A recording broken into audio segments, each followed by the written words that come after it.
한 시각장애인 분께서 기술이 발전했다고 하지만 우리는 점점 더 힘들어지는 것 같다고 하시는 거예요. 그분들은 당장 집에 들어갈 때 터치 도어락 있잖아요, 요즘은. 근데 도어락을 할 때 눈에 보이지 않으니까 이거를 뺨을 재서 이렇게 습관성으로 이렇게 누르시더라고요. 마치 보이시진 않으니까 뺨으로 이렇게 끝에서 끝까지 몇 센치 이거를 대략 가늠으로 마치 습관성으로 이렇게 외우셔가지고 행동을 외우셔서 비밀번호를 입력을 하시더라고요. 와, 이게 내가 그동안 봐왔던 세상이 다가 아니구나. 요즘은 점점 터치스크린이 장착된 기기들이 많아지잖아요. 이게 우리한테는 굉장히 편리하고 훌륭한 기술인데 시각장애인분들한테는 다소 어색하고 불편한 기술이더라고요. 안녕하세요. 저는 시각장애인들도 터치스크린 기기를 사용할 수 있도록 하는 진동 점자 입출력 시스템 기술을 개발한 밸류 컴포짓의 임승혁이라고 합니다. 저희의 진동 점자 입출력 시스템은 그들도 편리하게 사용할 수 있도록 만들어주는 일종의 연결 기술이라고 보시면 돼요. 요철식 점자가 표현이 안 되는 터치스크린 기기에 표시되는 텍스트 정보를 시각장애인이 진동 자극을 느낌으로써 마치 기존의 점자를 읽듯이 점자를 읽고 모션을 통해서 반대로 텍스트를 입력할 수도 있는 그러한 기술이라고 보시면 될 것 같아요.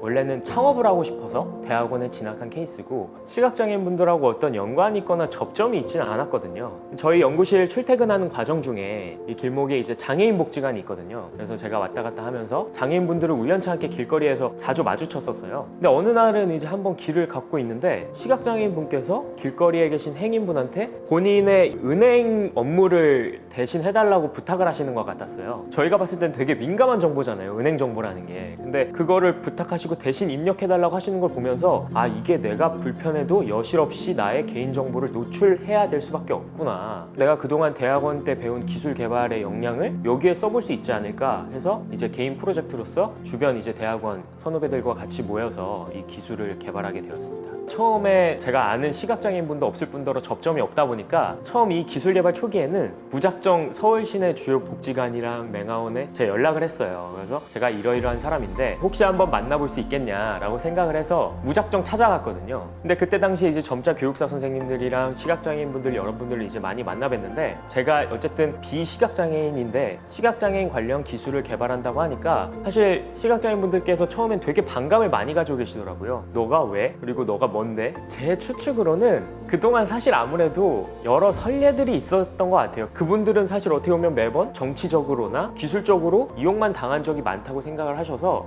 이번에도 우리를 이용하려고 왔구나 이렇게 생각하시는 분들이 많은 것 같아요.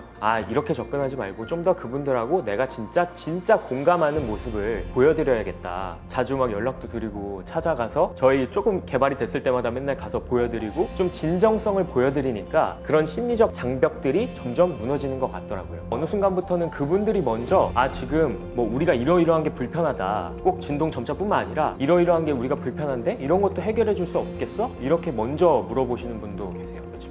우선 저희가 일본 도쿄랑 중국 상해, 베이징 이렇게 세 곳에서 해외 사업 발표를 한 적이 있어요. 일본 도쿄의 피칭 대회에서도 저희가 1등을 했고 중국의 기술거래소에서 한 모의 기술거래 투자에서도 저희가 1등을 했거든요. 그때 당시에 관계자분들께서 하시는 말씀이 이거 한국뿐만 아니라 우리나라에도 지금 문제가 되고 있는 것들이다 라고 해서 되게 공감을 많이 해주시더라고요. 그래서 그동안 사실 스타트업 한다고 하면 제일 먼저 하시는 질문이 보통 그게 돈이 돼? 그리고 시장성은 어때? 시장성이나 수익성을 먼저 따지다 보니까 굉장히 일반 소셜벤처들 같은 경우에 과소평가되고 우리가 하고 있는 일들을 무시받는 경우가 많은 것 같아요. 그 회사가 어떠한 비전을 가지고 있고 정말 그 해결하고자 하는 문제가 크냐 작냐 이것보다 과연 그 문제가 해결할 만한 가치가 있는가 이것에 좀 더 집중을 했으면 좋겠어요. 그래서 저희 같은 경우에는 시각장애인 분들은 어떻게 보면 국내로 따져봤을 때 그리고 전 세계로 따져봤을 때 비장애인 대비 굉장히 수는 적을지는 몰라도 그분들이 느끼고 있는 문제점,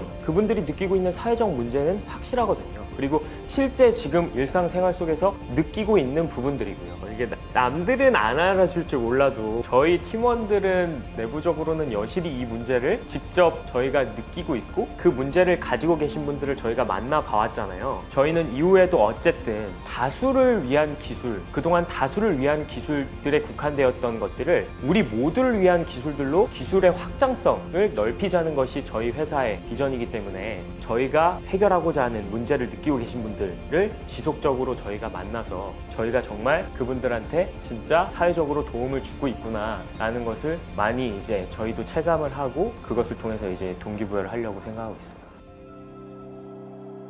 4차 산업혁명 시대에 발맞춰서 요즘은 뭐 교육 현장이나 수업 모델 같은 것들도 점점 첨단화되고 디지털화되고 있잖아요. 그래서 일선 수업 교실에는 태블릿 PC와 같은 첨단 기기들이 수업의 도구로서 이제 보급이 되고 있는데, 근데 이러한 새로운 수업 모델들 그리고 첨단화된 수업들 이런 것들은 주로 장애인을 제외한 비장애인 학생들을 대상으로 만들어지고 적용되는 경우가 거의 대다수거든요. 그렇기 때문에 사실 지금도 비장애인 학생과 장애인 학생 간의 이런 교육 수준의 격차 그리고 정보 접근성 격차, 정보 격차 이러한 것들이 굉장히 큰데, 점점 더 시대가 고도화됨에 따라서 개인이 얼마나 많은 데이터를 얼마나 다양하게 얻을 수가 있느냐가 그 개인의 경쟁력을 가늠하는 척도가 될 텐데, 어떻게 보면 정보 격차에서 차이가 나니까 이것이 곧 개인의 경쟁력의 격차를 만들고 이 경쟁력의 격차가 결국 부의 격차까지 만드는, 이렇게 굉장히 문제가 심화된다라고 생각을 하거든요. 그렇기 때문에 어떻게 보면 우리의 교육 정책에서부터가 그런 정보 격차를 최대한 줄여야 된다고 생각을 하고,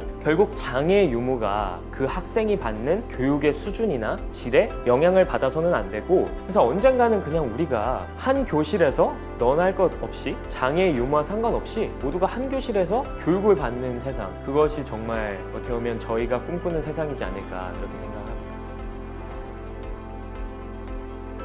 저희가 작년 한 해는 사실 거의 계속 기술을 만들고 고도화시키는 한 해였어요. 현재는 진동점자의 개념이 사실 기존 시각장애인분들이나 일반인분들한테 워낙 생소한 개념이다 보니까 이렇게 만들어진 진동점자 입출력 시스템 기술이 탑재된 점자 학습용 어플리케이션을 저희가 지금 출시를 해서 서비스를 하고 있고요. 저희 회사의 미션은 다수가 사용하고 있는 범용 기술을 대다수가 아니라 우리 모두가 사용할 수 있도록 만들어주는 연결 기술을 개발하는 것이 저희 회사의 비전이자 목표거든요.